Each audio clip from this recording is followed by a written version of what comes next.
இந்த பணக்காரர் இந்த மேடு பொண்ணு சமைச்ச நூடுல்ஸ் எடுத்து சாப்பிட்டு பார்த்துட்டு, நீங்க எப்போதும் போல சமைக்கலையே, இது ரொம்பவே டிஃப்ரெண்டா இருக்கு, எனக்கு இந்த ஃபிளேவர் சுத்தமா பிடிக்கலன்னு சொல்லிடுறான். இல்ல சார், நான் எப்போதும் போல தான் சமைச்சிருக்கேன்னு அவங்களும் சொல்ல, இங்க பாருங்க என்கிட்ட பொய்லாம் சொல்லாதீங்க, அப்புறம் நான் உங்களை வேலையை விட்டு தூக்கிடுவேன்னு மிரட்டுறான். இதெல்லாம் பார்த்துட்டு இருந்த அந்த பையனுடைய சிஸ்டரும் சிரிச்சுக்கிட்டே, இப்படி கோவப்படுறதுலாம் உன் எக்ஸ் ஒய்ஃபோட பிஹேவியர் தான், அவ கூடவே இருந்து அவ பண்ற விஷயம் எல்லாம் உனக்கும் ஒட்டிக்கிச்சு போல இருக்குன்னு சொல்லி சிரிச்சுட்டு இருக்கா. ஆக்சுவலா பல மாசங்களுக்கு முன்னாடி இவனுடைய எக்ஸ் ஒய்ஃப் இவனுக்காக ரொம்ப பாசமா நூடுல்ஸ்லாம் செஞ்சு வச்சிருப்பாங்க.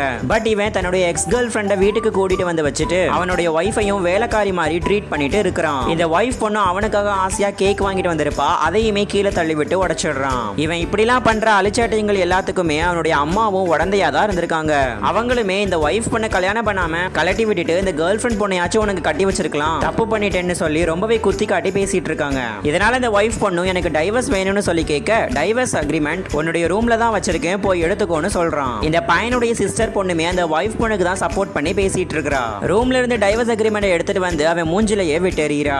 இவனும் கொஞ்சம் கூட யோசிக்காம தன் கேர்ள் ஃப்ரெண்ட் தான் முக்கியம்னு நினைச்சுக்கிட்டு இந்த டைவர்ஸ் அக்ரிமெண்ட்லயும் சைன் பண்ணி கொடுக்குறான். உனக்கு அப்பா அம்மான்னு யாருமே கிடையாது, டைவர்ஸ் ஆனதுக்கு அப்புறம் நீ எங்க போய் இருக்க போற, அதனால யோசிச்சு முடிவு பண்ணு, ஒழுங்கா என் வீட்டுல அடிமையா என் கூடவே இரு அப்படின்னு சொல்றான். பட் இந்த பொண்ணு ரொம்பவே தைரியமா அந்த டைவர்ஸ் அக்ரிமெண்ட்ல சைனும் பண்ணிடுறா.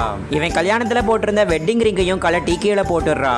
இப்படி அந்த பொண்ணு வீட்டை விட்டு போனதுக்கு அப்புறமா இவனால எந்த ஒரு வேலையுமே உருப்படியா பண்ணவே முடியல. இவனோட இந்த பாவமான நிலைமையை பார்த்து அந்த பையனுடைய தங்கச்சி விழுந்து விழுந்து சிரிக்கிறா. அப்பன்னு பார்த்து இந்த பையனுக்கு அந்த பொண்ணு கிட்ட இருந்து காலும் வருது. இவனுமே அந்த பொண்ணு மனசை மாத்திக்கிட்டான்னு நினைச்சு ரொம்ப சந்தோஷமா கால் அட்டென்ட் பண்ணி பேசுறான். நான் உங்க கம்பெனில இருந்து ரிசைன் பண்ணிக்கிறேன், நீங்க வேற யாரையாச்சும் அந்த பொசிஷனுக்கு எடுத்துக்கோங்கன்னு இந்த பொண்ணு ரொம்ப தைரியமா சொல்றா. இதுக்கப்புறம் என்னாச்சுன்னு பாக்குறதுக்கு பார்ட் 2 கமெண்ட் பண்ணுங்க.